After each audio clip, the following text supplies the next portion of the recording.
Pourquoi les couples se séparent-ils aussi facilement aujourd'hui? Pourquoi l'amour, qui devrait nous rapprocher, finit souvent par nous détruire? On s'aime un jour, on s'ignore le lendemain. On promet toujours, mais on abandonne au premier problème. Aujourd'hui, je vais te dire la vérité. Parce que moi aussi j'ai souffert.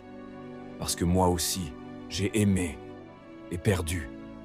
Et peut-être que toi aussi, en ce moment, tu es au bord de lâcher. Alors écoute. L'amour est devenu un produit jetable. Avant, aimer, c'était construire. C'était affronter les tempêtes, apprendre à se comprendre. Aujourd'hui, aimer, c'est consommer. On veut le frisson, pas l'engagement. Le plaisir immédiat, pas la profondeur. On remplace les gens comme des objets. Un problème, on part. Une erreur, on bloque. Une baisse d'émotion, on trouve quelqu'un d'autre. L'amour n'est plus un voyage à deux. C'est devenu un test temporaire. Les réseaux détruisent plus de relations qu'ils n'en créent. Chaque jour, on regarde des couples parfaits en story. Et sans s'en rendre compte, on commence à comparer. Pourquoi notre relation n'est pas comme la leur? Pourquoi il ou elle ne poste jamais de moi? Un simple like devient une blessure. Un message vu devient un drame. On vit notre relation à travers un écran. Et on oublie que l'amour, le vrai, ne se montre pas. Il se construit en silence. On ne nous a jamais appris à aimer. On apprend à compter, à lire, à travailler. Mais jamais à aimer. Personne ne nous a appris à communiquer sans crier.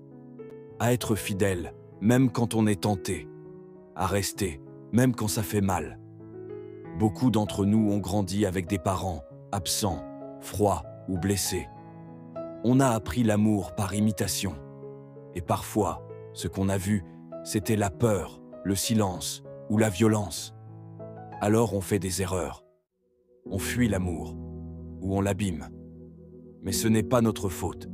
C'est à nous, aujourd'hui, d'apprendre à aimer autrement. La peur de souffrir est plus forte que l'envie d'aimer. On ne fuit pas l'amour. On fuit la douleur. On fuit la peur d'être abandonné, rejeté, remplacé. Alors dès qu'on sent un truc vrai, on panique, on sabote, on s'éloigne, parce qu'on s'est déjà brûlé une fois. Et on ne veut plus jamais revivre ça. Mais tu sais quoi? L'amour sans risque n'existe pas. Et parfois, ce qu'on fuit, c'est justement ce dont on a besoin pour guérir. L'amour solide, c'est une décision. L'amour, ce n'est pas qu'un sentiment. C'est un engagement, une discipline, un effort quotidien. Rester quand c'est dur, parler quand c'est tendu, choisir l'autre même quand l'émotion a baissé.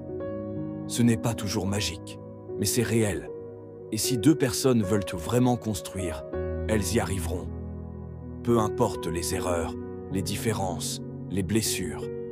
Si l'amour est là et que chacun veut apprendre à aimer mieux, alors tout est possible. Si tu t'es reconnu dans cette vidéo, dis-le moi en commentaire. Et partage cette vidéo à quelqu'un qui a besoin d'entendre ça. Et si tu veux aller plus loin, ma formation de coaching est 100% gratuite. Je t'y partage des clés puissantes pour guérir, aimer mieux et ne plus revivre les mêmes erreurs. Clique sur le lien dans ma bio pour y accéder maintenant. Merci pour ton écoute. Et souviens-toi, l'amour n'est pas mort. Il a juste besoin de maturité.